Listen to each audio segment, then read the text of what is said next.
stable relationship. Enough said. Well, there's Greg Gutfeld saying it the way Greg Gutfeld says things, but there is a report out there right now. Fox News is reporting on this Gutfeld article, but muscular physiques go hand in hand with conservatism. I guess we can tell everything we need to know about somebody just by the way we look at them. Tyrus, welcome back to the Annie Fry Show. It's good to have you here.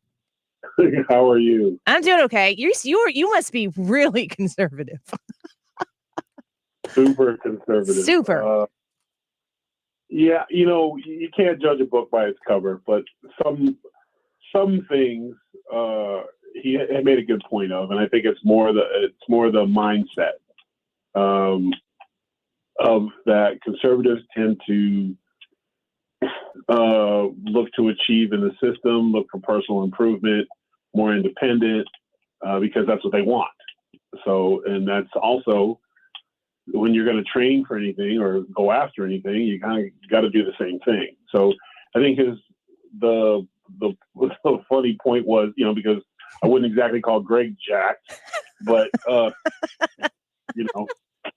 but his point is there, because there's always going to be exceptions to the rule. That's the beautiful thing about America. But for the most part, when you count calories, and when you train hard, you invest, and you go for personal best, that's a very conservative mindset. Whereas, and we're comparing today, first world liberals, not old world liberals or Democrats. It's the progressive socialists that we're talking about. They do the group thing, they do the fake numbers thing. If they can't compete, they invent a new group. That's the basis behind all the pronoun things. Yeah. So you don't see a lot of that in the conservative side of things. So that's where he was going from. But there's no absolutes. We know that, Yeah. But it is funny when he is portraying you got to be jacked to be a conservative, and he seems fit. Jacked. He seems fit. I affectionately refer to him as puny human. Puny. But he's, but it was fun. That's the funny thing about having a comedy show. You can make ridiculous statements and everyone talks about it. And that's the point. So, job well done. It resonated. It's an interesting story. I think when you think about what it takes to commit to personal self-improvement, it seems as though that physical achievement that one can get from going to the gym, it's the one thing that we haven't figured out, I guess, with the capital T, capital S, the science, how to manipulate and skip so we can get the results without really having to put in the work. And to me, in a larger sense, so much of what the socialist version of the Democratic wing today wants to sell to people is the idea that you can get the benefits without really having to put in the work, but you're just going to have to rely on us to provide it for you. And you're going to have to pay for it via enormous taxes and just trust that what we're providing to you is what you need. So I wonder if there is a correlation there, that we have a society today that wants a lot of the benefit without having to do a whole lot of the work. Well, and that's the thing. And that's the point of the article, is that it's becoming that way because it didn't used to be that way. And whatever your now your thing might not be the gym, but you might want to be a small business owner who wants to be the best small business owner and wants to turn your small business into a big business and franchise. And that the same thing takes commitment, sacrifice, hard work. And the other side wants to, what they will do is like, hey, let's not work out because working out is racist. So instead of working out, we can just eat and get fat together and say we're body beautiful. And it's our uniqueness, and we identify as things that don't exist, like unicorns, or my favorite one is the guy who's half werewolf, half vampire. And of course, he's a hybrid and has all his parents' powers. So, he's got that going for him. But those imaginary feelings world where the less focus you put on your individual achievement, the more you form the group, and they all kind of look the same. It's like the same bad haircuts and the same, and they're all uniquely different in the colors, but they're so different and unique, but they're really not. They're all kind of in the same lazy boat, so to speak. So when you see that, because that's what they're trying to preach to people, like, don't improve, stay the way you are, you're perfect the way you are, is a coded message. Because if you don't improve, I don't care who you are, you're never going to get anywhere. Yeah. Like, you can't expect everything to be given to you. And that's the problem with the first world, because countries that is not in the first world don't have these problems. And that's how they're made up, and they're things from our social success, and which will ultimately lead to our downfall. When you hear, like, one of the stories that blew my mind last week was a Catholic couple was denied the ability to be foster parents because of their religion, and because they might not be accepting to a transgender child or a child with gender issues. And I remember being in the system, and those thoughts never crossed my mind. I cared about a warm meal, a roof over my head, feeling safe, and most importantly, kids love routine and regimen. So kids don't go into gender issues unless the parents are putting it in front of them. Yeah. Period. That's just as real as it gets. And I don't care whatever backlash there is, so be it. Bring it on. But every time you look at that situation, and then there's the extreme situation, as a child grows, they have feelings and questions, and they're painting this narrative that we're all the parents from Footloose, or all parents are the ones from, what's the Patrick Swayze movie with the dancing? I can see it. Oh, Dirty Dancing? Dirty Dancing. Yeah. There you go. But it turns out the dad was a good guy. Right. Yeah. He was the good guy. They want to paint the narrative that all parents will reject their children and their children are scared of them. And that's not the case. Like, there's extreme cases and there's bad cases, but that's not the norm. That's what we're dealing with, And so those who prioritize and sacrifice and bust their butt to get where they need to go, you don't need a six-pack to do it, but it's the same mindset.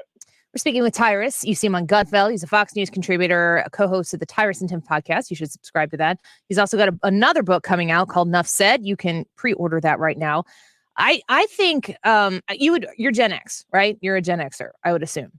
Is that correct? I'm a millennial. I'm an old millennial, but I'm of the millennial variety. And I grew up, we didn't have the internet in our house until I was about to get into high school. Nobody knew how to use the internet when we were in high school. It was like kind of the bad guy. And I think about the counterculture ways of youth in Gen X and then in my generation. But then as the internet came in and everybody was constantly confronted with looking at themselves and making sure that everybody else was looking at themselves, that like the idea of counterculture, what the youth of our country are supposed to do and kind of lead the pendulum to swing back and forth. I wonder if that's still going to happen the way it used to, because a lot of what you're talking about, and you're just calling a spade, and you're saying, this is right, this is wrong, and if you don't like it, I don't really care, which is about the most Gen X thing I think you could probably say. Yeah, because we don't.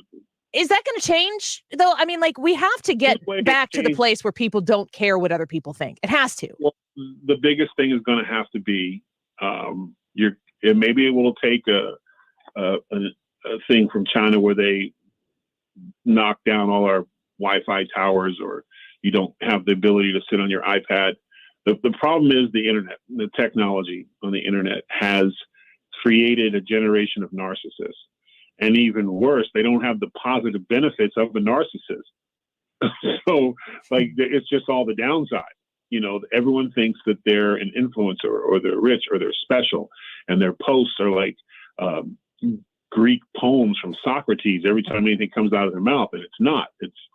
And the problem is parents have allowed the pacifier. Used to be something you gave your whiny child or teething child when they're a baby, and that was it. Now the pacifier, if you keep it plugged in, it's 24 hours a day, and the kids become absorbed in these loopholes and what the parents are not paying attention to while they're on their own thing. And I always say the same thing. If you got a Facebook and you were taking pictures of your food and you got more than 2 kids, you are messing up. You do not have time for that stuff. And that's the thing, is like with parents, I think the big difference is, and I had to really look in the mirror at myself and turn off, kill the social media crap, kill the farmers on Facebook. I had to kill all that, because that stuff takes up hours that you don't pay attention. You go down that wormhole of scrolling, yeah, and your scrolling and no one's paying it. Like you will have 4 people sitting in a living room and everyone's in their phone with the TV on for background music. And that's where we're losing our kids to. That's where the pedophiles are no longer hanging out on street corners. They're sitting on the internet, befriending our kids. And it doesn't matter what form you're on. They play a game on Apple. They've got 4 different commercials, and one of them will be an adult game. They're on YouTube watching kittens make pretty faces, and all of a sudden that kitten turns into a woman trying to catch her husband cheating. Like, and we're not catching it. And then our kids are hooked. And then they learn to be secretive, and they hide things from us, and we hide things from them because we don't want them to see our search history, and they don't want us to see their search history. And then eventually you open yourself up to where they're looking for guidance for creepy individuals who are sitting there like, message me privately. Don't talk to your mom and dad. I love you. You can come live with me if things don't work out. And kids are thinking it's just as real as anything else. And they're finding out that there are awful, terrible human beings out there. But they're not kicking in your door and taking your kids anymore. They're doing it right in your own house on our watch. And I think we have to kill the babysitter. Sometimes I just don't see why our kids need it other than for education. And which means that we have to put our parent hat on, which means we got to play Monopoly again, or Sorry, or Cornhole in the backyard, or, we have to get back to parenting. You have movie night, not TV day. Do you think, Tyrus, do you think that the people who are the kids, the preteens, the teenagers who were in the midst of being raised like this right now are going to be able to grow up and go, that wasn't good, and maybe parent differently? No, I think we all learn from our lessons, but this is quite a different one. It's like any addiction. Try it. If you came home from work today and you took all your kids, if they have iPads and stuff, I'm assuming there's one in the house because I think just about everybody has one, and you took all that stuff and threw it in the trash can, watch their reaction. You have not seen crying or screaming or asking God why, or why does this happen to me? Because it's an addiction. They hook our kids because our kids' minds are stimulating and they're like sponges and they're absorbing everything, and it keeps giving more, but lots of it's crap. Yeah. But here's the funny thing. 45 minutes later, if you just placed the ball in the backyard or the front yard or took them to the park, the kids' minds would start absorbing again and they wouldn't miss it. Yeah. And you got to be there with them. Yeah. It's not like Gen Xers where we just went outside. But the point is like, I did it in my household, and it was, my kids were upset at me. They were upset, like, why'd you buy it for us then if you're going to take it away? I said, because I can't, unless I'm monitoring, or your mom's monitoring, or your uncle's and I mean monitoring. Yeah. Like sitting next to them, looking at everything they're looking at, and the first sign of a blip or something else. But then again, you have to look at, why does Apple, if you buy a game, why does Apple flood it with commercials with other more inappropriate games? Yeah. Our kids aren't not safe from Apple. YouTube, kids YouTube, same thing. It takes you down the road. TikTok destroys families. But we allow the monster in the house because the parents are doing it too. Like, maybe you shouldn't spend so much time on Facebook trying to see what your ex in high school is doing now. Mm-hmm. Focus on what we have. We have to get back to that. It needs to be almost like a come to Jesus moment for America in terms of parenting with our kids. We can no longer just, because it's great. You give your kids the iPad and they'll sit there for 4 hours on it. You won't hear a peep out of them. Mm-hmm. But you're losing them. And one day you're not going to know who your kid is anymore because they end up sucked down these weird cults and these things. And the best way to do it is say, you are not who you think you are. You are this. You might be this. If you do this or you dress this way, you'll be special and we'll love you and all this kind. And that's all. If that's cult stuff 101. And but we letting them in our house, and I'm not letting them in my house anymore. Yeah. So amen to that. I had to do charades this weekend. Like yeah. I completely agree with you.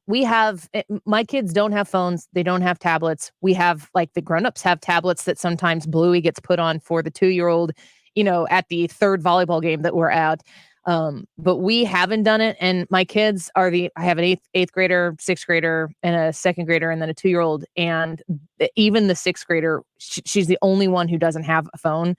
And I've been very honest with her as to what can happen on those phones and why she doesn't have it. And being honest with her, she's like, I'm kind of glad I don't really want to be exposed to that. but it's not a popular decision. But parents, I'm not there to be popular. And it sounds like you've made that decision too. My mom was never popular, right? But she raised a man, So there's a thing to it. And here's the thing: I know it firsthand, and I don't have full custody of all my kids. I gotta fly in and I do my visits and I bring my kids and I get them all for the summer. And I went through the phones and one of my kids' phones from being at public school, it was enough to choke a sailor. The things that were being sent. And when I called the school, they looked at me like there was something wrong with me. And I said, "You think this is okay?" Mm-mm. And because they put at the top of the poster, they put LGBTQ Pride Week on the flyer, but it was a whole thing about sneaky ways to do things with your peers. And I was like, how is this in any way celebrating any diversity? This is just unfortunately using the LGBT community for this purpose of sexualizing. Yes. And that's not what it is to be gay. That's not what it is to live that lifestyle. I'm saying? All my 99% of my gay friends, and I'm in wrestling, there's a large population, but they don't like that stuff. They don't come into work discussing what happens in the bedroom, just like I don't. We laugh, we talk about everything else under the sun, but no one wants to talk about sexualization. Adults don't want to do it. And there's no place for it in the classroom. There's no reason for the classroom at all. There is sex education in the 7th grade. And even that, you should be able to read it out of a health book. This whole idea, this first world issue that our kids need to know what goes where and who it goes with and how to do it with when they're 6 years old is ridiculous. And kids don't think in those terms. It has to be brought to them. Otherwise, we would see this across the world. We would see this in Africa. We would see this in other places where gender dysphoria is happening, and and we're dealing with it. It's these huge numbers, but it's not. It seems to be happening in specific areas and specific classes, and usually the parents are pushing it. So again, and there's always exceptions to the rules, and there's always people that are going to grow up under horrible situations. I get it. Trust me, I get it. My issue wasn't gender. My issue was being Black and living in an abusive situation. So I get it.